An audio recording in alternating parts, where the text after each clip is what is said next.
wabarakatuh. Apa kabar teman-teman semua? Semoga semuanya sehat. Hari ini saya akan menjawab pertanyaan dari teman-teman. Pertama dari Sodik 7 Roh 197. Mas Sodik, saya memulai ternak kambing secara tradisional tanpa suntik atau injak dok.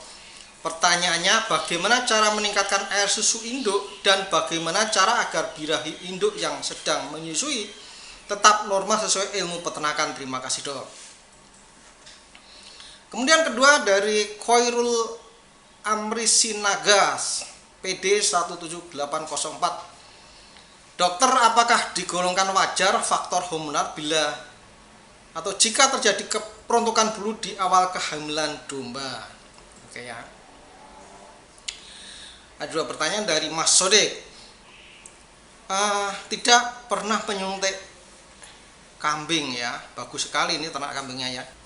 Bagaimana cara meningkatkan air susu induk dan setelah meningkat itu tidak mempengaruhi birahinya. Jadi memang setelah melahirkan biasanya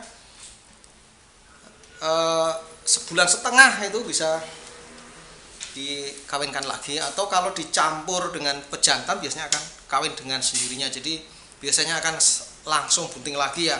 Jadi gimana caranya meningkatkan air susu ya? Kalau praktek-praktek kalau kita lihat di peternak-peternakan di luar negeri ya. Jadi domba-domba yang punya anak itu diberi pakan hay atau rumput kering, kemudian diberi butiran, makan butiran.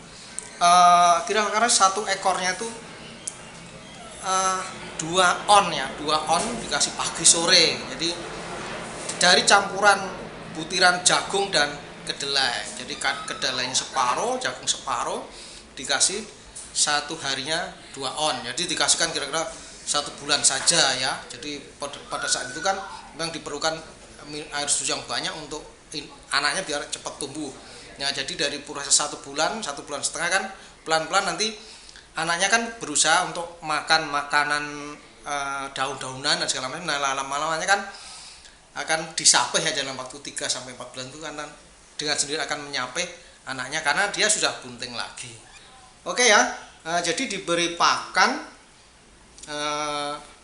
rumput kering atau rumput hijau, rumput segar ditambah jagung sama kedelai. Jagung itu banyak mengandung energi dan protein, kedelai juga proteinnya tinggi sekali. Jadi untuk mencukupi kebutuhan produksi susu ya. Ya tidak perlu disuntik-suntik hormon ya. Kemudian apakah wajar jika bunting bulunya itu rontok ya? Jadi memang benar ya. Jadi pada saat awal kebuntingan itu terjadi perubahan pembentukan hormonal. Jadi kalau pada saat belum bunting itu dibentuk hormon-hormon estrogen di saluran reproduksinya ya, jadi di endometriumnya ya. Jadi di situ akan membentuk hormon-hormon estrogen. Kemudian setelah bunting tentu saja ada perubahan karena di situ ada anaknya.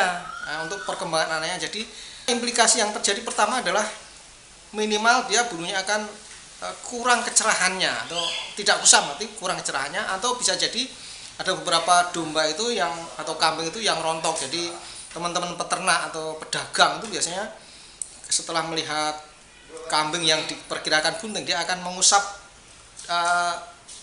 rambut dari domba terus atau kambing tersebut, kemudian dilihat dia akan apal. Jadi kira-kira kalau jumlah rambutnya yang di tangan itu lebih dari sekian, itu dia memprediksi bahwa domba atau kambing itu hamil betul Mas. Jadi memang akan sedikit kerontokan atau minimal bulunya kusam.